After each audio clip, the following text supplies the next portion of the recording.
ঘুমায় যাইবে তুমি চিরজন্মের মতো,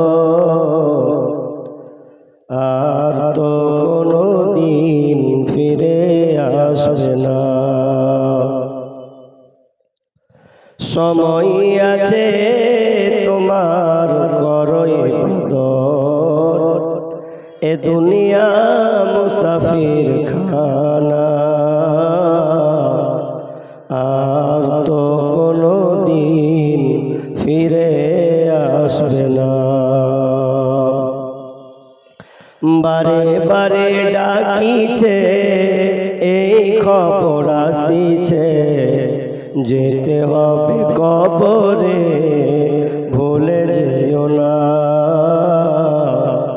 আর তো কোনো দিন ফিরে আসবে না। ঘুমায় ঘুমায় যাইবে তুমি চিরজন্মের মতো, আর তো কোনো দিন ফিরে আসবে না। আজরাইল আসিবে তোমাকে না ছাড়িবে, মালাকুল মউত আসিবে তোমাকে না ছাড়িবে, বাইবে না রে হায় থাকিবে না উপায়, নিয়ে যাবে তোমায় ছেড়ে যাবে না, আর তো কোনো দিন ফিরে আসবে না। যেদিন হবে মরণ গরু ছুটিবে তখন, বুঝিতে পারিবে কবরের জ্বলন, বলিবে ছেড়ে দাও দুনিয়ায় করিব না গুনাহ, আর তো তোমায় কোনো দিন ছেড়ে দেবে না। ঘুমায় ঘুমায় যাইবে তুমি চিরজন্মের মতো, আর তো কোনো দিন ফিরে আসবে না। উপস্থিত সম্মানীয় সুযোগ্য আজকের এই জলসার স্বনামধন্য সভাপতি, মঞ্চ উপবিষ্ট ওলামায়ে কেরাম, আমার সম্মুখে বসে থাকা বিভিন্ন এলাকা থেকে ছুটে আসা দিনদার ইমানদার মুমিন ভাই সকল, এবং প্রজেক্টের মাধ্যমে দেখনেওয়ালি সম্মানিতা মা ও বোনেরা, প্রথমে সেই মহান মুনিবের দরবারে প্রশংসা করি যে মহান মুনিব আমাদেরকে একটি মাদ্রাসা কেন্দ্রিক আয়োজিত মাহফিলে একটি সভা, যেই সভাতে কোরআন ও হাদিসের আলোচনা ও আমলের উদ্দেশ্যে যিনি আমাদেরকে কবুল করেছেন, সে আল্লাহ সুবহানাহু ওয়া তাআলা শুকরিয়া আদায় করি, বলি আলহামদুলিল্লাহ। অতঃপর শান্তি বর্ষিত হোক সকল নবীদের উপর, বিশেষ করে আমাদের শেষ নবী জনাবে মুহাম্মদুর রাসূলুল্লাহ, আমরা সকলে বলি সাল্লাল্লাহু আলাইহি ওয়াসাল্লাম। মুহতারাম মুকাররাম, আমি আপনাদের সম্মুখে মহাগ্রন্থ আল কোরআন থেকে সূরা হুজরাতের 12 নম্বর আয়াত পেশ করেছি, এবং হাদিসে নববী থেকে 2 খানা হাদিস পরিবেশন করেছি। এই আয়াত ও হাদিসকে সামনে রেখে আজকে আমার আলোচ্য বিষয় গীবাত বা পরনিন্দা।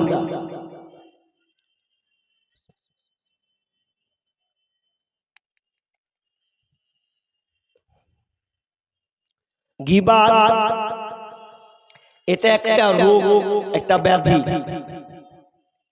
গীবাত হচ্ছে একটা সামাজিক ব্যাধি।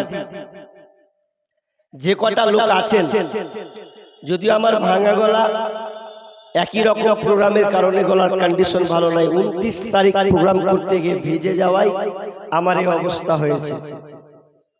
হয়তো গলাটা ঠিক হয়ে তো আরাম পেলে, কিন্তু প্রতিদিন প্রোগ্রাম করছি, বিধায় এই সমস্যাটা একটু হয়েছে।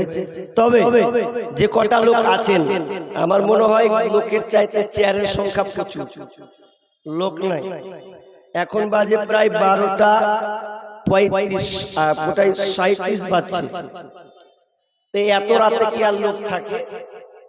তো যে কটা লোক আছেন তাদেরকে আমি রিকোয়েস্ট করব, আপনারা অন্তত কিছুক্ষণ হলেও শুনে যাবেন, নিশ্চয় কিছু পাবেন।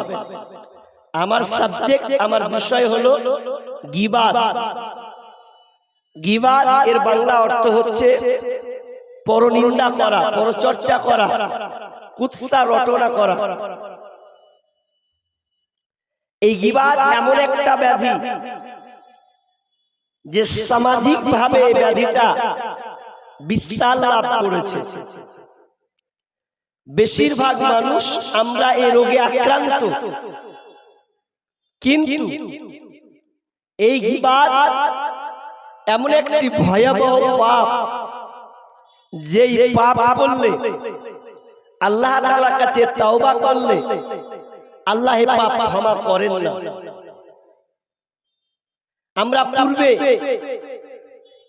আলোচকদের মধ্যে শুনেছি যে শিরিক না হয় কঠিন পাপ, শিরিক করলে আল্লাহ আমাদের ক্ষমা করবেন না। করবেন যদি আপনি শিরিক মুক্ত হয়ে যান, আল্লাহর কাছে তাওবা ইস্তেগফার করেন, তাহলে আল্লাহ আপনাকে ক্ষমা করে দিবেন। কিন্তু এই গীবাত এমন একটি রোগ, এমন একটি ব্যাধি, যার আপনি গীবাত করছেন, সেই অপরাধ যদি আপনি আল্লাহকে তুলে ধরেন, তো আল্লাহ সে আপনার অপরাধ ক্ষমা করবেন না। তার মানে কত বড় একটা ব্যাধি। আমাদের সমাজে বিভিন্ন ধরনের পাপ আছে, তার মধ্যে একটা যার নাম হচ্ছে গীবাত। এই গীবাতের ব্যাপারে আল্লাহ কি বলছেন আমরা আগে আলোচনা শুনব, আয়াত থেকে আমরা তারপরে একটা একটা করে আমি আপনাদেরকে বলার চেষ্টা করব। বিসমিল্লাহির রহমানির রহিম। ইয়া আইয়ুহাল্লাযীনা আমানু ইজতানিবু কাসীরাম মিনায-যন্নি ইন্না বা'দায-যন্নি ইসম ولا تجسسوا ولا يغتب بعضكم بعضا أيحب أحدكم أن يأكل لحم أخيه ميتا فكرهتموه واتقوا الله إن الله تواب رحيم।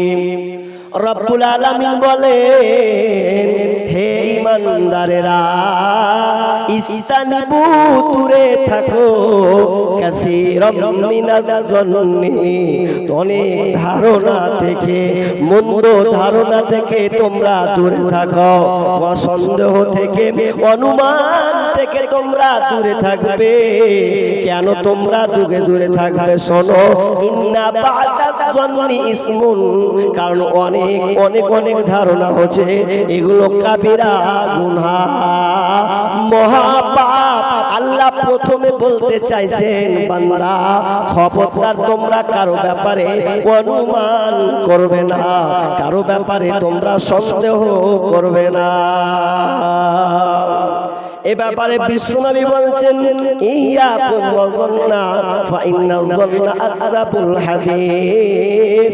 বিশ্বনবী বলছেন, তোমরা ধারণা থেকে বেঁচে থাকো, কারণ এই ধারণাগুলা অনেক বড় মিথ্যা ধারণা, মন্দ ধারণা, এটা অনেক মিথ্যা একটা ধারণা। অতএব তোমরা ধারণা থেকে বেঁচে থাকবে। আমরা একে অপরকে ধারণা করি, সন্দেহ করি, তবে আপনি মানুষের ভালো ধারণা করতে পারেন, কিন্তু কারো ব্যাপারে আপনি মন্দ ধারণা করতে পারেন না। যেমন একটা লোক নামাজ পড়েছে, এশার সালাত, এশার নামাজ পড়ে 4 রাকাত ফরজ নামাজ, তারপরে 2 রাকাত সুন্নাতে মুআক্কাদা পড়লো। পড়ার পর লোকটা বাড়ি চলে গেল। কিছু মুসাল্লি বলছে হ্যাঁ শফিকুল নামাজ পড়লে 2 রাকাত বেতর পড়লে না, দেখ কেমন ব্যবহার, কত বার তাড়া আছে, কত বাকি আছে, সুন্নাত পড়ে বাড়ি চলে গেল। মনে হয় ওই জায়গায় টাম মারবে, চায়ের দোকানে আড্ডা পিটবো এই লেগে নাকি। এই যে ধারণা, আপনি যে ধারণাটা করলেন ওর উপরে, আপনি কি জানেন ও বেতরটা কেন করলো না? হতে পারে বেতর এই কারণে পড়লো না, আজ তার ইচ্ছা হয়েছে আমি তাহাজ্জুদের সালাত করব, তাহাজ্জুদের নামাজ পড়ব, বিদায় হয়তো সে বেতরের নামাজটা পড়লো না। তাহলে আপনি কেন সন্দেহ করলেন? একটা লোক কিষানগঞ্জে চাপলো, কিষানগঞ্জে চেপে টেনে চেপে আমাদের চলে গেল, আমাদের দিকে ফারাক্কা। তাহলে ওকে এত দূর পর্যন্ত যাবে, রমজান মাস, এখন রমজান মাস এলো, এখন সে ট্রেনে বসে বসে খাবার খাচ্ছে। আচ্ছা খাবার যখন খাচ্ছে তখন কিছু 4-5টা বলছে বাপরে মৌলভী সাহেবকে দেখ, মাথায় টুপি, মুখে দাড়ি, আর রোজার সময়তেও খাবার খেয়েছে। তাহলে এটা কি? এটা একটা ধারণা। আপনি ওর ব্যাপারে ধারণা রাখতে পারেন না, সন্দেহ করতে পারেন না। কেন করতে পারেন না? কারণ ওলে ব্যক্তি হচ্ছে মুসাফির। তাহলে ও যখন মুসাফির, তার জন্য রোজা ছাড় আছে, পরে আদায় করতে পারে। মুসাফিরের কারণে সে সিয়ামটাকে রাখলো না। আপনি কেন ধারণা করলেন? হবে না। আরে আরে উদাহরণ দিই, ধারণা কত নোংরা, কত খারাপ জিনিস, আপনি অবাক হয়ে যাবেন। আপনার কোন মসজিদের ইমাম বাড়ি থেকে বাজার গিয়েছেন, সাথে 2টা মেয়ে আছে, 2টাই ফের আবার বরখা পড়ে আছে। আপনার গ্রামের লোক বলা বলি করছে মৌলভীকে দেখছিস, বাপরে টেম্পার দেখ, 2টা বেটি ছেলে গেলিয়ে ঘুরছে উঠে, মানে 2টা মেয়ে দেখলো সন্দেহ করে দিলে আলেমের উপরে, কি 2টা মেয়ে গেলিয়ে ঘুরছে আমার গ্রামে ইমামের মৌলভী, নিশ্চয় গড়বড় আছে, চল খোঁজলি। এবার যখন জিজ্ঞেস করা গেল মৌলভী সাহেব পাশে 2টা কে, তখন বলছে এটা আমার স্ত্রী, এটা আমার মেয়ে, আমি নিয়ে এসেছি বাজার, দরকার আছে আমি মার্কেটে নিয়ে এসেছি। তাহলে আপনার ধারণা করে কোনো লাভ হলো? তাহলে আপনি একটা আলেমের উপরে ধারণা করলেন। এইরকমই ইমাম হাসান বসরি রাহমাতুল্লাহ আলাইহি তিনি একটা ছেলেকে ধারণা করে ফেলেছেন। কিভাবে? আবু দাউদের হাদিস, ইমাম হাসান বসরি রাহমাতুল্লাহ আলাইহি একটা রাস্তা দিয়ে যাচ্ছেন, ওই রাস্তা দিয়ে যেতে যেতে যেতে সামনে আছে দজলা নদী, ওই দজলা নদীর সামনে এই পারে একটা ছেলে একটা মেয়ে যেন ঘুমিয়ে আছে, এক অপরকে, একটা মেয়ে ছেলের জাঙে উরুতে রাং মাথা দিয়ে শুয়ে আছে, আর ছেলেটা মেয়ের মুখে যেন নারীটার মুখে পানি ঢেলে দিচ্ছে এবং নিজেও যেন সে পানি খাচ্ছে।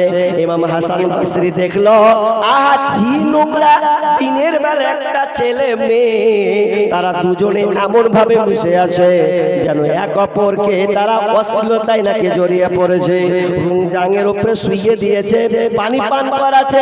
ইমাম হাসান বসরি রাহমাতুল্লাহ আলাইহি মনে করলেন মনে হয় এরা দুজনে সারা পান করছে আর বারবার যেন তারা ছি ছি করছে, কিন্তু না না, আসল ঘটনা কিন্তু ওটা নয়।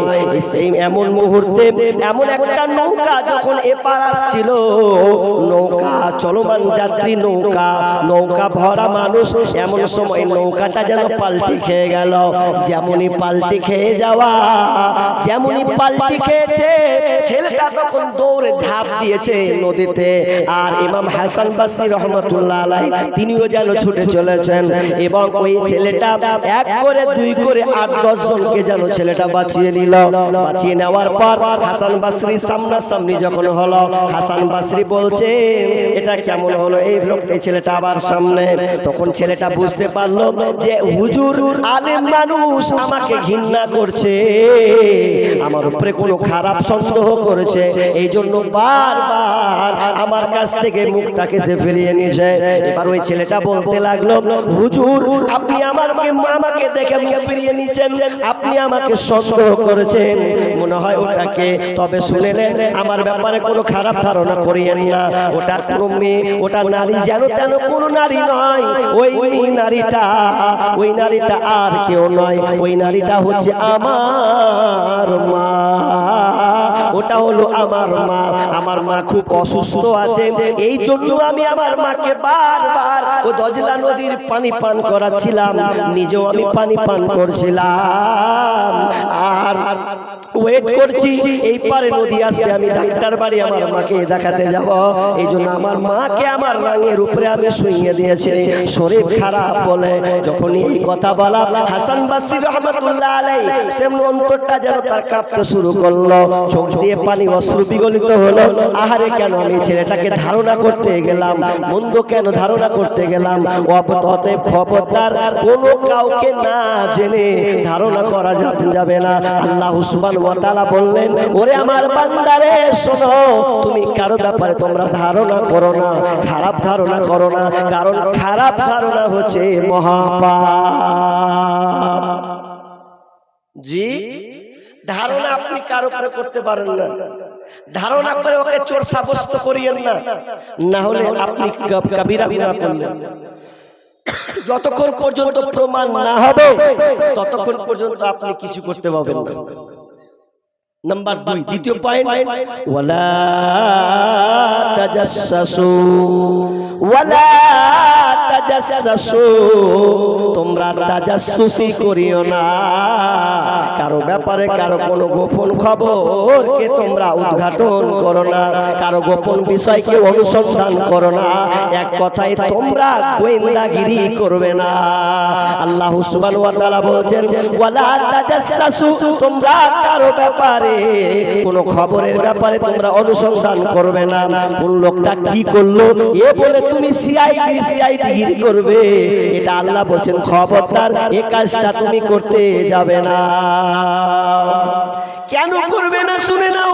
তুমি যদি কারো কোনো গোপন খবর জানো, আর গোপন খবর তুমি যদি চাপে রেখে দাও, যদি তুমি নিজের আয়ত্তের মধ্যে রেখে দাও, বিশ্বনবী বলছেন, মান সাতারা মুসলিমান সাতারাল্লাহু ফিদ দুনিয়া ওয়াল আখিরাহ। আবার মুসলিম শরীফে আবার বলছি, মান সাতারা মুসলিমান সাতারাল্লাহু ফিদ দুনিয়া ওয়াল আখিরাহ। বিশ্বনবী বলছেন, কেউ যদি কোনো ভাই কোনো পাপকে ঢেকে দেয়, যদি মানুষের সামনে প্রকাশ না করেন, আপনি একটা আপনার ভাইয়ের, আপনার বন্ধুর কোনো খারাপ খবর আপনি পেয়েছেন, এটা কিন্তু আপনার কিনা বাহ্যিকভাবে অত মানুষ জানে না, আপনার কাছে খবর আছে খারাপ খবর, কিন্তু এই খবরটা আপনি তার মান সম্মানের জন্য ঢেকে দিলেন। হতে পারে অ্যাক্সিডেন্টটা তার জন্য এটা হয়ে গেছে। বিশ্বনবী বলছেন, কেউ যদি কোনো কারো ভাইয়ের পাপকে সে ঢেকে দেয়, যদি গোপন রেখে দেয়, আল্লাহ সুবহানাহু ওয়া তাআলা তার পাপ গোপন রাখবেন ইহকাল এবং পরকালে। লাভ, ভালো লাভ। আপনি কারো পাপ জানলেন, আপনি কাউকে বললেন না, কি আপনার লাভ? আল্লাহ বলছেন, বান্দা আমিও তোমার পাপকে গোপন রেখে দিব, আমিও বিচারের মাঠে তোমার পাপকে আমি প্রকাশ করব না। এটা কেমন হবে? বুখারী মুসলিমের একটা হাদিস আছে, যখন বিচারের মাঠ, বিচার ফায়সালা হবে, তো বিচার ফায়সালা হওয়ার সময় আল্লাহ সুবহানাহু ওয়া তাআলা বান্দাকে ডাকবে, বান্দা আয় আয়। কি আল্লাহ বলবে, বান্দা এই দেখ তোর আমলনামা, এই আমলনামা সব তোর পাপ এবং গুনাহ এখানে লেখা আছে, তুই তোর পাপগুলোকে তুই দেখে নে, তোর আমলগুলোকে তুই দেখে নে। যখন বান্দা তার আমলগুলোকে দেখবে আর দেখবে, হারে আমার সব গুনাহ এখানে যেন লেখা আছে, তখন আল্লাহ তাআলা বান্দাকে বলবে, বান্দা রে, ও আমার গোলাম, বলো তো তোমার এই পাপগুলো কি আমার ফেরেশতারা তারা ইচ্ছাকৃতভাবে লিখেছে? তখন বান্দা বলবে, না আল্লাহ, এই পাপ ইচ্ছাকৃত নয়, তোমার ফেরেশতা আমি যা করেছি তারাই তাই লিখেছে, এটা একটু তারা বেশি করে নাই। যখনই এই কথা বলা, তখন আল্লাহ সুবহানাহু ওয়া তাআলা বান্দাকে বলবে, ও আমার বান্দা শোনো, আমি তোমার এই পাপটাকে হাইলাইট করলাম না, আমি বিচারের মাঠে ওপেন করব না, আমি তোমার পাপকে আমি আমার রহমত দিয়ে আমি ঘিরে নিলাম, আমি পর্দা দিয়ে ঘিরে দিলাম, যাতে করে তোমার পাপটা পৃথিবীর কেউ না দেখতে পায়। কেন তোমাকে বললাম? কারণ তুমি দুনিয়াতে উমুক বন্ধুর উমুক ভাই, তুমি তোমার ওই পাপটাকে তুমি তার গোপন পাপ জানার পরে তুমি লুকিয়ে রেখেছিলে, কাউকে বলনি। আল্লাহ বলছেন বান্দারে, তোমার ওই গোপন পাপটা আমি আর বিচারের মাঠে হাইলাইট করলাম না, আমিও তোমার গোপন পাপকে আমি আমার গোপনের মধ্যে রেখে দিলাম। কয়টা লাভ হলো? লাভে লাভ। আপনি কারো পাপ বলে বেড়ায়েন না। জি, কিছু মানুষ আছে এত খাটাস, এত বদমাস, অথচ আবু হুরায়রা রাদিয়াল্লাহু তাআলা বলছেন যে কোন লোক যদি কোন গোপন পাপ করে আর ওই পাপটা যদি ঢেকে দেয় তো আল্লাহও ঢেকে দেয়, কিন্তু কোন বান্দা যদি ওই পাপটা সকাল বেলায় ওপেন করে দেয় তো আল্লাহ তার পাপের অন্তরাল, আল্লাহ তার অন্তরালকে সরিয়ে দেন। কেমন কথা? আপনি রাতে একটা পাপ করেছেন, ধরেন কথার কথা, একটা মেয়ে আপনাকে মেসেজ করে দিল, এখন মেসেজ করে আপনি তার সঙ্গে না হয় ঘন্টাখানেক কথা বললেন, ছেলে আর মেয়ে উভয় ছাড়া আর কেউ জানে না। আপনি সকালে এসে বন্ধুকে বলছে, বন্ধু জানিস তো উমুক গ্রামের একটা মেয়ে ওই যে 1 ঘন্টা ধরে কথা বললো, খুব মজা লাগলো। আপনি অন্যায় করেছেন এটা, কিন্তু এটা আপনি আপনার বন্ধুকে চা খেতে খেতে শেয়ার করছেন, তা আপনার মতো নিম্ন হারাম নাই। আল্লাহ বলছেন তুই যদি অন্তরাল রাখতিস তা আমিও আল্লাহ অন্তরাল, এবং বিশ্বনবী বলছেন ওই লোক কোনদিন জান্নাতেও যাবে আর আল্লাহকে ক্ষমাও করবে। কোন লোককে? যে লোক পাপ করলো গোপনে এবং মানুষকে বলে বেড়ালো, আল্লাহ তাআলা তাকে ক্ষমা করবেন না। অতএব আপনাদের বলি ওয়ালা তাজাসসু, আল্লাহ সুবহানাহু ওয়া তাআলা বলেন তোমরা তাজাসসুসি করিও না, কারো গোপন পাপকে তোমরা উদ্ঘাটন করো না। চলেন একটা আপনাদেরকে হাদিস বলি। কি হাদিস? মাইজ বিন মালিক, বুখারী এবং মুসলিমের হাদিস। মাইজ বিন মালিক একজন সাহাবী, তিনি আল্লাহর রাসূলের কাছে এসে বলছেন ইয়া রাসূলুল্লাহ, তাহির ইয়া রাসূলুল্লাহ, আপনি আমাকে পবিত্র করে দেন। বিশ্বনবী বললেন ইরজিই, বাড়ি ফিরে যাও, ওয়াস্তাগফিরিল্লাহ, আল্লাহর নিকট ক্ষমা ভিক্ষা চাও, ওয়াতুবু ইলাইহি, আল্লাহর কাছে তওবা করো। এই কথা যখনই বলা মাইজ বিন মালিক যেন আবার বাড়ি চলে যাচ্ছেন, আবার রিটার্ন চলে আসেন, আবার বিশ্বনবীকে বলছেন তাহির ইয়া রাসূলুল্লাহ, আপনি আমাকে পবিত্র করে দেন।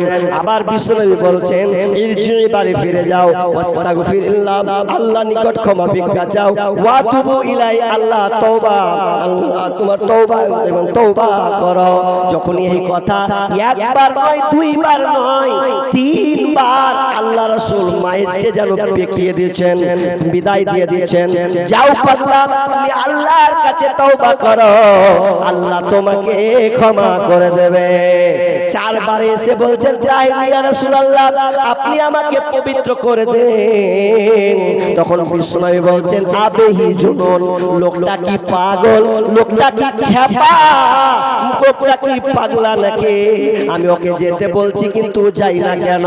সাহাবীরা বলছেন লাইসা বিমাজনুন, না ইয়া রাসূলুল্লাহ, লোকটা কোনো পাগল নয়, লোকটা কোনো পাগল নয়, পাগলা নয়। তখন বিশ্বনবী বলছেন তাহলে লোকটা নাকি সারিফুল খামরা, লোকটা নাকি মদ পান করেছে, লোকটা কি শরাব পান করেছে? সাহাবীরা বললেন লা ইয়া রাসূলুল্লাহ, না না না, লোকটা শরাব পান করেনি, লোকটা মদ পান করেনি, লোকটা পুরো সুস্থ, মাইজ সুস্থ। এবার যখন 5 বার হয়ে গেল কথাটা, এরপরেও বলছেন মাইজ রে, আবার মাইজ বলছেন ইয়া রাসূলুল্লাহ, আপনি আমাকে পবিত্র করে দেন। তখন 5 বারের বেলায় বলছে মাইজ বলো তোমাকে কি থেকে আমি পবিত্র করব? তখন মাইজ বলছেন ইয়া রাসূলুল্লাহ, আপনি আমাকে পবিত্র করে দিন। তখন আল্লাহ রাসূল বলছেন মাইজ রে, তুমি কি জিনা করেছো বলো? বলছেন হ্যাঁ। হ্যাঁ কেমন জেনা করেছো তুমি? তখন বলছেন ইয়া রাসূলুল্লাহ স্বামী স্ত্রী যেমন হালাল ভাবে মিলন করে, স্বামী স্ত্রী বৈধ সম্পর্ক যেমন করে হয়, আমি অবৈধর সঙ্গে এই কাজটা করে দিয়েছে। তখন বলছেন তুমি সত্যি এরকম করেছো? হ্যাঁ। বলছে হ্যাঁ আমি এরকম এই পাপটা করে দিয়েছি। তখন মায়েদ বিন মালিককে মাঠে নিয়ে যাওয়া হলো, কোমর পর্যন্ত ঘিরে দেওয়া হলো, এরপর তাকে পাথর ছুঁড়ে মারা হলো। শিক্ষিত সুধী মণ্ডলী ভালো করে হাদিসটার উপরে অনুধাবন করুন। বিশ্বনবী কিন্তু লোকটাকে মায়েজকে কিন্তু একবার নয়, দুইবার নয়, তিনবার নয়, 5 বার তাকে অ্যাটাক করেছে, 5 বার বিদায় দিতে চেয়েছে, কিন্তু এরপরেও মায়েজ তা মানে না। আপনাদের কি মনে হয় আল্লাহ রাসূল কি বুঝতে পারেনি? প্রথমে যখন বলেছিল আল্লাহ রাসূলকে যে আল্লাহ রাসূল আমাকে পবিত্র করে দিন, তখনই আল্লাহ রাসূল বুঝে নিয়েছে নিশ্চয় কোনো পাপ করেছে ও গোপন। কিন্তু আল্লাহ রাসূল শুনতে চাচ্ছেন না যে তুমি যেটা করেছো আল্লাহর কাছে কম্পেয়ার করে নাও, ওটা আমাকে বলতে হবে না। আল্লাহ রাসূল জানতেন যে এরকম কোনো কাজ হবে, এই জন্য বলছেন তুমি তওবা করো, আল্লাহর কাছে ক্ষমা ভিক্ষা চাও। আল্লাহ রাসূল নিজেও শুনতে চাচ্ছে না মায়ে তুমি কি পাপ করেছো, প্রথম লগ্নে বলছেন। তার মানে এই হাদিস প্রমাণ করে যে আপনার সামনে কেউ যদি কোনো গোপন কথা বলতে আসে, আপনি বলবেন ভাই স্টপ, থামেন, আমাকে বলিয়েন, আমাকে বলিয়েন না। কারণ গোপন পাপ করা আর গোপন পাপ শোনা একই গুনাহ। ও পাপ করলো আর আপনি ওই পাপটা গোপন পাপ আপনি শুনলেন, একই গুনাহ, কোনো পার্থক্য নাই। জি কোনো পার্থক্য নাই। অতএব আপনাদেরকে বলছি কারো গোপন বিষয় অনুসন্ধান করবেন না। আমার মা বোনেরা, মা বোনদের একটা এই রোগটা সবচাইতে বেশি দেখা যায়। কোন বাড়ির পাশের কোন মেয়ে যখন বাড়ি আসে, অন্য মেয়ের পাড়ার খবর নিয়ে ঢুকে দিয়ে বলে বুবুরে তার পাশের বাড়িটা এইরকম ওইরকম ওইরকম। কিন্তু আমি বলবো আমার মা বোনদেরকে, মা বোনেরা ভালো করে শোনেন, খবরদার কেউ যদি আপনাকে কোনো কারো বিষয়ে গোপন খবর নিতে আসে, ওটা কোনো জরুরত নাই, ওটা কোনো দরকার নাই, তাহলে খবরদার আপনি তার কথা শুনবেন না, বরং ওই মেয়েকে বলবেন আমার বাড়ি থেকে আপনি বেরিয়ে যান, আমার শোনার দরকার নাই। এই জন্য আল্লাহ সুবহানাহু ওয়া তাআলা বলছেন ওয়ালা তাজাসসু ওয়ালা ইয়াগতাব বা'দুকুম বা'দা। এরপর আল্লাহ সুবহানাহু ওয়া তাআলা বলছেন তোমরা এক অপরে গীবত করবে না, এক অপরে তোমরা গীবত করবে না, কারণ গীবতটা কত খাতারনাক। এবার বিশ্বনবী কিন্তু ব্যাখ্যা আল্লাহ তাআলা ব্যাখ্যা শুরু করে দিয়েছেন ওয়ালা ইয়াগতাব বা'দুকুম বা'দা আইয়ুহিব্বু আহাদুকুম আইয়াকুলা লাহমা আখিহি মাইতা। যে আল্লাহ বলছেন ওরে তোমরা কি চাও তোমার মৃত ভাইয়ের মাংস খেতে? তোমরা কি পছন্দ করবে তোমার মৃত ভাইয়ের মাংস খেতে? ফাকারিহতুমুহু, আল্লাহ বলছেন না তোমরা এটা কিন্তু পছন্দ করবে না। তাহলে কারো ব্যাপারে গীবত করতে পাবেন না। গীবত কাকে বলে এটা তো জানতে হবে। গীবত কাকে বলা হয়? গীবত বলা হয় হাদিস পূর্ণ ইবারত করে আপনাকে তরজমা করে দিচ্ছি, আপনি শুনলেন গীবত কাকে বলা হয়। আবু হুরায়রা রাদিয়াল্লাহু তাআলা আনহু বলেন বিশ্বনবী বলছেন আতাদরুনা মাল গীবত, গীবত কাকে বলা হয়? সাহাবীরা তোমরা কি জানো গীবত কাকে বলে? আতাদরুনা মাল গীবা ক্বালাল্লাহু ওয়া রাসূলুহু আ'লাম, আল্লাহ এবং তার রাসূল ভালো জানে। বিশ্বনবী বলছেন এবার বলছেন তাও শুনে নাও সাহাবীরা, কিলা সাহাবীরা শুনে নাও আতাদরুনা মাল গীবা ক্বালাল্লাহু ওয়া রাসূলুহু আ'লাম ক্বালা যিকরুকা আখাকা বিমা ইয়াকরাহু। বিশ্বনবী বলছেন তুমি তোমার ভাইয়ের এমন কোন দোষের কোন গোপন কথা বললে, এমন কোন তোমার ভাইয়ের কথা বললে তার অনুপস্থিতিতে, আর ওই ভাইটা যদি শুনতে পায় এবং শুনে যদি কষ্ট পায়, এর নাম হচ্ছে গীবত। সাহাবীরা প্রশ্ন করলেন ইয়া রাসূলুল্লাহ কি লা ফারাইতা ইন কানা ফি আখি মাকুল, যদি ওই আমার ভাইয়ের মধ্যে গুণটা পাওয়া যায়, তার মধ্যে যদি স্বভাবটা যদি পাওয়া যায়, তার মধ্যে যদি এই খারাপ গুণটা থাকে, তাহলে কি এটা গীবত হবে? বিষ্ণু বলছেন ইন কানা ফিহি মা তাকুলু ফাকাদ ইকতাবতা ইন কানা ফি আখি মা আকুলু ফাকাদ ইকতাবতা। বিষ্ণু বলছেন তোমার ভাইয়ের মধ্যে যদি এই গুণটা পাওয়া যায় তাহলে এটা তো গীবত হবে, এটা গীবত হবে। ওয়া ইন কানা ফি আখি মা আকুলু ফাকাদ বাহাতা। আর তারপরে শুনে নাও, যদি তোমার ভাইয়ের মধ্যে এই স্বভাবটা না থাকে, এই খারাপ স্বভাবটা গুণটা যদি না থাকে, তাহলে এটাকে অপবাদ বলা হবে। তোমার ভাইয়ের মধ্যে এই গুণটা আছে, এটা হবে গীবত। আর যদি তার মধ্যে না থাকে, না পাওয়া যায়, তাহলে তার উপরে তহমত দেওয়া হলো, তার উপরে অপবাদ চাপিয়ে দেওয়া হলো। গীবত খুবই খারাপ জিনিস। একটা উদাহরণ দিই তাহলে আপনি চট করে বুঝে নেবেন। কেমন? আপনার গ্রামের 4টা ছেলে কলকাতা কাজে গেছে। কলকাতা, আপনাদের কিষানগঞ্জ থেকে কলকাতা গেছে। এখন কলকাতা কাজে একবার 4-5 জন গেছে, একই গ্রামের ছেলে। তো 5 জন গেছে, তার মধ্যে একজন 1 মাস হয়নি, 10 দিন হয়েছে কি 15 দিন হয়েছে, বাড়ি চলে এসেছে। কি হয়েছে? এখান কাটা, এখান কাটা, এখান খাম, ওখান খাম। বাড়ির সবাই জিজ্ঞাসা করছে কি হয়েছে রে? কাজ করতে যা পড়ে গেছে, কেটে গেছে, কেটে গেছে, আকাম হয়ে গেছে, খতম, আর কোনো কথা নাই। এবার যারা যুক্ত ছিল 4 জন, এরা কিন্তু আসেনি, এরা 2 মাস পর রিটার্ন আসবে। 2 মাস পর যখন রিটার্ন আসছে, তখন এবার চায়ের দোকানে আবার ওরা 4 জন বসেছে, আর এক্সট্রা 2 জন বসেছে, চা খাচ্ছে। বলছে জানিস, হ্যাঁ এই মনিরুলের অবস্থা জানিস কি হয়েছে? মনিরুল 10 দিন হয়নি, 15 দিন হয়নি, বাড়ি চলে এসেছে। কেন আসবে না? উপরে গেছিল, ওই জন্য আকাম আকাম হয়ে গেছে। খ্যাপা, আসল ঘটনা তোরা জানিস না কি হয়েছে? কি হয়েছে?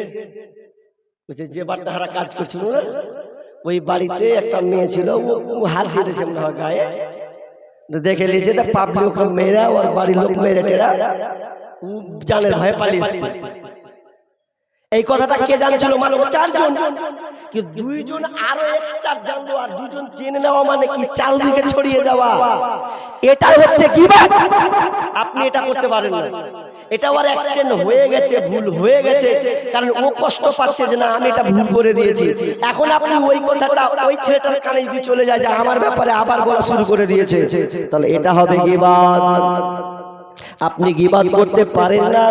গীবত কত খাতারনাক জিনিস, গীবত কাকে বলা হয়? আরো অনেক জিনিসকে গীবত বলা হয়, চলেন একটা একটা করে বলে।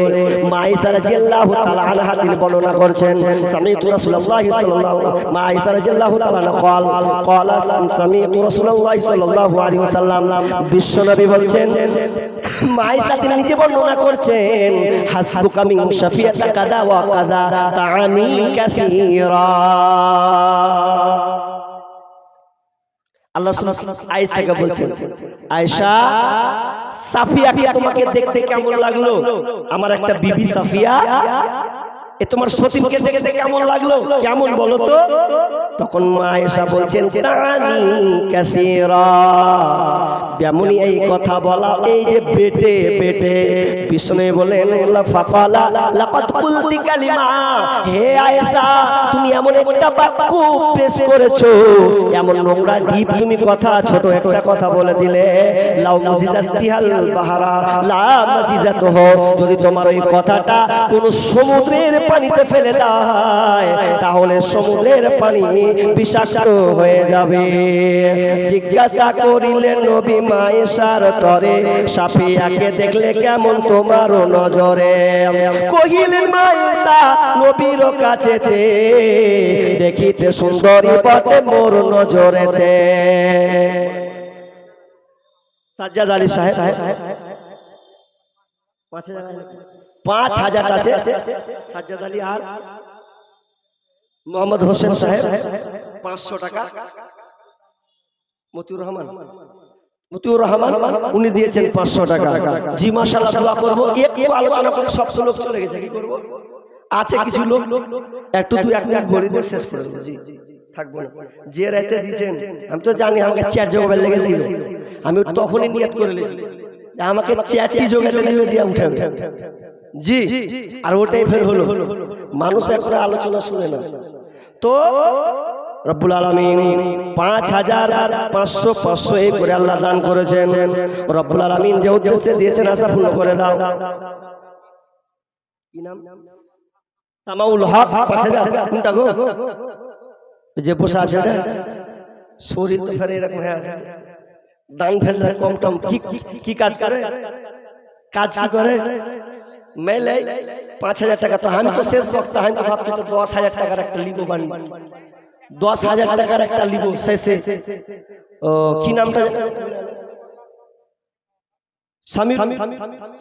সামারুল হক। আপনি মুসাফা করেন তো ভাই, আসেন। আরে মুসাফা করবেন না দিবেন না দিবেন পরের ব্যাপার। মুসাফাটা করে আপনি দিবেন না দিবেন ওটা আলাদা কথা, ওটা তো আছে, ওটা দেখা যাবে। আল্লাহ যা করেন ভালো জন্য করেন। জি তো ৫,০০০ টাকা দিয়েছেন মাশাআল্লাহ। তো আমি চাইছিলাম লোক তো আর নেই, পাবো কিনা পাবো আল্লাহ জানে। তো শেষ ছিল একটা ১০,০০০ টাকা, অন্তত একটা ১০। জি আর ৫,০০০ টাকা দাবি করে মুসাফির মানুষ, দেখেন আল্লাহ দোয়া কবুল করবেন। আপনি পারলে ১ মাস পর দিবেন, ২ মাস। মাদ্রাসা আমি আর ৫,০০০ লাভ করছি, ১০,০০০ দেবেন। ভারী যদি হয় তাহলে আর ১-২,০০০ দেব, দিক কিছু বাড়াতে হবে। এই হলো কথা। জটি দেয় নাকি? ১,০০০ টাকা তো পাবো না, পাবো না? সুবহানাল্লাহ। পকেটে ভোট দিলে জি কত আছে? ৫০০ টাকা দিতে মনে হয়। আল্লাহ আকবার। আজ যদি ১,০০০ টাকা কত আছে? ১,০০০ আছে আর ১,০০০ বাকি। কি নাম? মুজিবুর রহমান। ১,০০০ টাকা নগদ আর ১,০০০ মানে টোটাল ২,০০০ টাকা। আল্লাহুম্মা আনতাস সালাম ওয়া মিনকাস সালাম তাবারাকাতা ইয়া যাল জালালি ওয়াল ইকরাম। রব্বুল আলামিন একে একে শেষ রজনীতে ৫০০, ১,০০০, ২,০০০ করে আল্লাহ দান এসেছে প্রচার করে। তাই নাকি? আচ্ছা যান মা বোনরা আছে যান। মা খালারা, আপনাদের কাছে আমি লোক পাঠালাম, আমার শাইখকে পাঠালাম, জানছে আপনারা দিয়ে দোয়া করে দেবো। জি আল্লাহ যে উদ্দেশ্যে দিয়েছে আশা পূর্ণ করে দাও, বালা মুসিবত দূর করে দাও, রোজগারে বরকত দাও, আমিন সুম্মা। জি কি বলছিলাম? বিশ্বনবী আয়েশাকে বলছেন, আয়েশা তুমি সাফিয়ার ব্যাপারে এমন একটা কথা বললে যেই কথাটা ছোট, কিন্তু এই কথাটা যদি সমুদ্রের পানিতে ফেলে দেওয়া হয় তাহলে সমুদ্রের পানি লবণাক্ত হয়ে যাবে, বিষাক্ত হয়ে যাবে। জিজ্ঞাসা করিলেন নবী আয়েশার তরে, সাফিয়াকে দেখলে কেমন তোমার নজরে? কহিলেন মা আয়েশা, নবীর কাছেতে দেখিতে সুন্দরী বটে মোর নজরেতে, এদিক ওদিক আমি দেখিলাম সাফিয়ার, সব কিছু ভালো গো নবীজি আমার, কিন্তু খনেক বেটে দেখে মোর নজরেতে, সাফিয়াকে দেখলাম আপনার ঘরেতে। নবীজি কহেন তবে আয়েশার শোনে, কি কথা বলিলে তুমি তোমার জবানে? হাই আয়েশা ছোট কথা জবানে তোমার, কেন বা বললে তুমি জন্যে সাফিয়ার? একটুখানি বেটে কথা সমুদ্র পানিতে বিষাইলে নিঃশ্বাসত হবে, শোষে নাই তাতে। এজন্য মা বোনেরা বলি হও সাবধান, পরনারী দোস্তি দিবে না কখন। খবরদার মা, খবরদার নয়, কোন মেয়ে যদি আপনার সামনে তার রংটা দাবা হয়, কালো হয়, খবরদার তুমি ওই মেয়েটাকে কালো বলিও না। কালো বলে দেওয়া এটার নাম হচ্ছে গীবাত করা। কোন মেয়ের যদি নাকটা বোঝা হয় তুমি বলতে পাবে না মেয়েটার নাকটা বোঝা চেপটি, এরকম একদম চেপটির মতন হয়ে আছে, ঠোঁটখানা যেন মোটা হয়ে আছে, খবরদার এই কথা আপনি বলতে পাবেন না। আর বলে যদি সে কষ্ট পায় তাহলে যেন এটার নাম হচ্ছে গীবাত করা। অতএব খবরদার এগুলো আপনি বলতে পাবেন না। ইব্রাহিম বিন আদহাম রাহমাতুল্লাহ আলাইহি একটা বাড়ি দাওয়াত পেয়েছেন, দাওয়াত খেতে যাচ্ছেন, দাওয়াত যখন তিনি খেতে যাচ্ছেন, খেতে যাওয়ার সময় খাবার যখন খেতে বসেছেন, অনেকজনকে যেন দাওয়াত দেওয়া হয়েছে, এমন সময় একটা লোক কিন্তু এখনো আসেনি। আর যেমনই না আসা, তাকে একে অপরে জিজ্ঞাসা করতে লাগলো, হারে অমুক জনাকে তো দাওয়াত দেওয়া হয়েছে, সে কেন এলো না? তার মধ্যে আরেকজন বলে দিলে, ওই যে মোটা হাঁটতে পারে না, ওই লেগে বড় দেরি হচ্ছে। যেমনই এটা কথা বলা, ইব্রাহিম বিন আদহাম সঙ্গে সঙ্গে ওই বাড়িটাকে দাওয়াতটাকে তিনি কবুল করলেন না, সঙ্গে সঙ্গে তার পাতাকে ছেড়ে দিয়ে যেন তিনি উঠে গেলেন। আর বলতে লাগলেন, নিজের শরীরকে নিজের পেটকে আঙুল দিয়ে বলছে, ওরে পেট, তোর কারণে আমার কান দিয়ে অপরের গীবতকে শুনতে হলো। যদি তোকে খিদা না লাগতো তাহলে তোকে গীবতের কথা শুনতে হতো না। তোর কারণে আজকে আমাকে অপরের মুখ দিয়ে গীবতের কথা শুনতে হলো। কিন্তু আজকে দোকানে বসে এত ধরনের গীবত নোংরা কথা বলা হয়, এত নোংরা কথা বলা হয়, গীবত পর চর্চা করা হয়। আপনি শোনার জন্য আপনি ব্যস্ত থাকেন, তবে শুনেলেন গীবত কত খাতারনাক জিনিস। বিশ্বনবী বলছেন, ইন্নার রাজুলা লা ইউতা কিতাবাহু মানসুরা ফায়াকুলু ইয়া রাব্বি ফাইনা হাসানাতু কাযা ওয়া কাযা আমিলতুহা ওয়া লাইসাত ফি সাহিফাতি ফায়াকুলু মুহিয়াত বিইতিয়াবিকান নাস। বিশ্বনবী বলছেন, ইন্নার রাজুলা লা ইউতা কিতাবাহু মানসুরা, যেদিন কিয়ামতের ময়দানে যখন তার সামনে আমলনামাকে পেশ করা হবে, আমলনামা পেশ করার পর যখন সে তার খাতাগুলোকে দেখবে, আর সে বলবে, আমিলতুহা ওয়া লাইসাত ফি সাহিফাতি, আমার ভালো ভালো আমলগুলো কোথায়? আমি যেন দুনিয়ায় নামাজ পড়েছিলাম, রোজা রেখেছিলাম, দান সদকা করেছিলাম, ওই নেকিগুলো কোথায়? তখন আল্লাহ বলবেন, মুহিয়াত বিইতিয়াবিকান নাস, আল্লাহ বলবেন, তুমি অন্যের গীবত করেছিলে, এইজন্য তোমার নেকিগুলোকে আমি আল্লাহ মাইনাস করে দিলাম, শূন্য করে দিয়েছে, আর তোমার কোনো নেকি নাই, আর কোনো তোমার নেকি আমি রাখিনি। তখন সে আফসোস করবে, কেন আমি লোকের গীবত করতে গেলাম? হালাল হারাম আদেশ নিষেধ মানে না তো কিছু, বড্ড লোভী ঘুরে শুধু টাকার পেছু পেছু, পিতার সম্পদ লুটে পুড়ে খেতে চাই সব একা, এমন মানুষ কত আছে সমাজে যাই দেখা। কত আছে যারি টুপি পরে সাজে আলেম, আসলে সে আলিম বেশে মস্ত বড় জালেম। কিছু আছে ফিতনা ফাসাদ, শুধুই গীবত করে, নির্দোষীকে দোষী বানায়, কলঙ্কিত করে, ভালোর সাথে মন্দ মিশাই, ভেজাল করে পণ্য। এর মতো খাঁটি খুব মুসলিম হয় না কভু, তার মতো জঘন্য ওজনে ঠিক তাই না কভু, যত ডাকো ভাই সীমানা যে যাহাই মাপুক তাল গাছ তাহার চায়। যারা নামাজ পড়ে, রোজা রাখে, দান করে, এরপরও যেন তারা জাহান্নামে চলে যাবে। দলিল আবার আপনাকে মুসলিম শরীফের হাদিস দি। কি হাদিসটা? বিশ্বনবী সাহাবীদেরকে বলছেন, আতাদরুনা মাল মুফলিস? ও আমার সাহাবীরা, অসহায়কে, গরীবকে তোমরা কি জানো গরীব কাকে বলা হয়? সাহাবীরা বলছেন, ক্বালুল মুফলিসু ফিনা মান লা দিরহামা লাহু ওয়া লা মাতা। বিশ্বনবী বলছেন, সাহাবীরা বললেন, কত আছে? ৯২৫০। কাকে দিলে এটা? আগে খালা ৯২৫০ টাকা, ১০,০০০ দিলে তো খুব ভালো হতো। কেমন হলো? এটা জুটিয়া দিতে ১০,০০০ ভালো লাগতো, কইতেও ভালো লাগতো, দোয়া করতেও ভালো লাগতো। জি ১০,০০০। হ্যাঁ, আবদার, আমার আবদারটা অপ্তারা হয়ে যেত, হবে না, চলে গেল। আল্লাহু আকবার। কেমন হলো জি? পারা যাবে, চলে গেল। আর একটু লেগে দেখে ওই ৯২৫০, তার মানে গোটাই ৭০০, ৭৫০ গোটাই বাদ হচ্ছে। এটি হয়ে গেল ১০,০০০ হয়ে গেল। জি যাক, আল্লাহুম্মা আনতাস সালামু মিনকাস সালাম, তাবারাকতা ইয়া জাল জালালি ওয়াল ইকরাম। রব্বুল আলামিন, আমার খালারা ২, ৪, ৫ জন এসে আল্লাহ এই দানটা কে যেন একজন দিয়েছেন, আল্লাহ তুমি দানকে আল্লাহ তুমি কবুল করে নাও।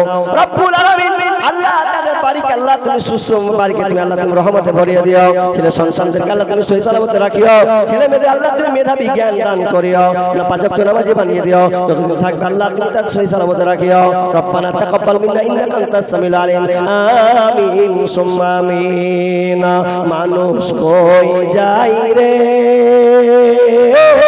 দুনিয়া ছাড়িয়া মসজিদের ওই পালকি আয়না দুলা দে সাজায়া তারে জনমের লাগিয়া মসজিদের ওই পালকি আয়না দুলা দে সাজায়া তারে জনমের লাগিয়া এই বাড়ি লাগিয়া কত করলা মারামারি মামলা মুকাদ্দমা করে ওরাইলা রে করে এই বাড়ি লাগিয়া কত করলা মারামারি মামলা মুকাদ্দমা করে ওরাইলা রে করে আজকে তুমি যাবে চলে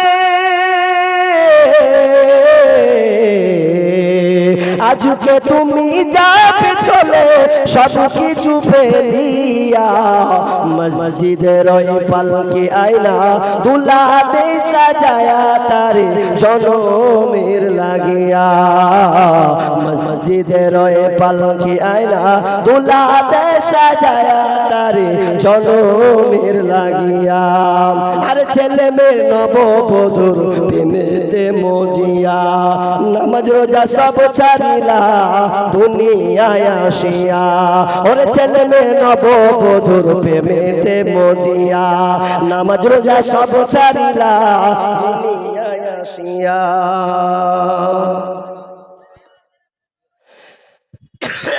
মেয়ে গেল মেয়েদেরকে বলে গেল চলে আসবে জি আর একজন ভাই দিয়েছেন 500 টাকা আল্লাহুম্মা সাল্লি আলাইহি আল্লাহুম্মা বারিক রাহাকাল্লাহ বারাকাল্লাহ আর যদি কেউ দিবেন তো দেন শেষ করে দেব আর কেউ যদি 100 দিবেন তো দেন আমরা শেষ করব জি যদি আমার মা বোন আমি শেষের পথের দিকে আল্লাহর রাস্তায় যদি আর কেউ দেওয়ার থাকেন চটচট করে দিয়ে দেন কিয়ামতের আলামত এসে গেছে তাই তো ঘরের নারী রাস্তায় নেমেছে কিয়ামতের আলামত এসে গেছে তাই তো ঘরের নারী রাস্তায় নেমেছে ওরে মাছ বাজারে কথা বলে মাছওয়ালার সাথে স্বামী তাহার দাঁড়িয়ে আছে ব্যাগটা নিয়ে হাতে আর স্বামী নিলেন মাছটা টেনে স্ত্রী তাই টাকা গুনে স্বামী স্ত্রীর যেন সেবক হয়েছে কিয়ামতের আলামত এসে গেছে তাই তো ঘরের নারী রাস্তায় নেমেছে ওরে মাঝ ওরে হাট বাজারে মার্কেটে যান দেখবে শুধু নারী কেউ বা আবার সেজে খুঁজে করছে দোকানদারি ওরে হাট বাজারে মার্কেটে যান দেখবে শুধু নারী কেউ বা আবার সেজে খুঁজে করছে দোকানদারি আরে সব কিছুতেই আছে নারী কেউ বা চালায় হোন্ডা গাড়ি সব কিছুতেই আছে নারী কেউ বা চালায় হোন্ডা গাড়ি কেউ বা আবার অফিস আদালতে চাকরি করতেছে কিয়ামতের আলামত এসে গেছে তাই তো ঘরের নারী রাস্তায় নেমেছে কিয়ামতের আলামত এসে গেছে তাই তো ঘরের নারী রাস্তায় নেমেছে জি মা বোন যদি পাঠান তো জলদি করে পাঠান আমরা প্রোগ্রামটা শেষ করে দিচ্ছি কারণ মানুষজন চলে গেছে কিছুটা আছে তো যদি দেওয়ার মতন থাকে যে দিব ইনশাআল্লাহ তো শেষ আমি এখান থেকে খতম করে দেব তবে কথা হলো আমি যে বিষয়টার উপরে আলোচনা করছিলাম খবরদার গীবাত করবেন না গীবাত থেকে সব সময় বেঁচে থাকবেন কারো ব্যাপারে পরনিন্দা পরচর্চা চুগলখড়ি এগুলো করবেন না এগুলো হচ্ছে একটা কাবিরা গুনাহ কারণ গীবাত হচ্ছে হাকুল ইবাদ হাকুল ইবাদ মানে আল্লাহর সঙ্গে বান্দার সঙ্গে জড়িত পাপ অতএব আপনি যদি আল্লাহর কাছে কাঁদেন আল্লাহ আমি তোমাকে এই বলে দিয়েছি এই বলে দিয়েছি আল্লাহ ক্ষমা করবেন না অতএব জীবন থাকতে আপনি তার কাছে ক্ষমা চান এবং এগুলো থেকে বাঁচার চেষ্টা করে আপনি সব সময় বাঁচার চেষ্টা করবেন তো যাই হোক আমরা শেষ করে দিচ্ছি তো চটচট আসছে নাকি আজালি আসেন জি জামানা মোবাইলে খাইছে জামানা ফেসবুকে খাইছে অল্প বয়সের ছেলে মেয়ে প্রেমে জড়াইছে জামানা, মোবাইলে খাইছে জামানা, ফেসবুকে খাইছে জামানা, মোবাইলে খাইছে জামানা, ফেসবুকে খাইছে। মাশাআল্লাহ, এটি চেয়েছে। ও আচ্ছা, এটা চেহারা হলো, যাক দেখাইতে তো হলো। মাশাআল্লাহ, হায়াকাল্লাহ, বারাকাল্লাহ। আল্লাহ মাহবুব, আল্লাহ তুমি দানকে কবুল করে নাও। জামানা মোবাইলে খাইছে জামানা, ফেসবুকে খাইছে। সকাল বেলা বাবা বলে যাস রে কোথায়, বাবার কথা শোনার মতো সময় যে আর নাই। রাস্তার পাশে বসে বসে ওরা রাস্তার পাশে বসে বসে ফ্রি ফায়ার খেলছে জামানা, মোবাইলে খাইছে জামানা, ফেসবুকে খাইছে। বিবাহিতা মেয়ে যখন ফেসবুকে ঢোকে, হ্যান্ডসাম ছেলে দেখে সে তো প্রেমে পড়ে। বিবাহিতা মেয়ে যখন ফেসবুকে ঢোকে, হ্যান্ডসাম ছেলে দেখে সে তো প্রেমে পড়ে। ওর স্বামী সন্তান সব ছাড়িয়া, স্বামী সন্তান সব ছাড়িয়া নতুন প্রেমিককে চাইছে জামানা, মোবাইলে খাইছে জামানা, ফেসবুকে খাইছে জামানা, মোবাইলে খাইছে জামানা, ফেসবুকে খাইছে। রাতের বেলা একা একা ঘুম যে আসে না, মেসেঞ্জার না পাইলে বন্ধু ভালো লাগে না। রাতের বেলা একা একা ঘুম যে আসে না, মেসেঞ্জার না পাইলে বন্ধু ভালো লাগে না। তাই তুই এখন মা বাবারা, তাই তুই এখন মা বাবারা ভীষণ টেনশনে পড়েছে জামানা, মোবাইলে খাইছে জামানা, ফেসবুকে খাইছে। অল্প বয়সের ছেলে মেয়ে প্রেমে জড়াইছে জামানা, মোবাইলে খাইছে জামানা, ফেসবুকে খাইছে। মাশাআল্লাহ, আমরা শেষ করেছি দোয়াটা, রব্বানা যালামনা আনফুসানা ওয়া ইল্লাম তাগফির লানা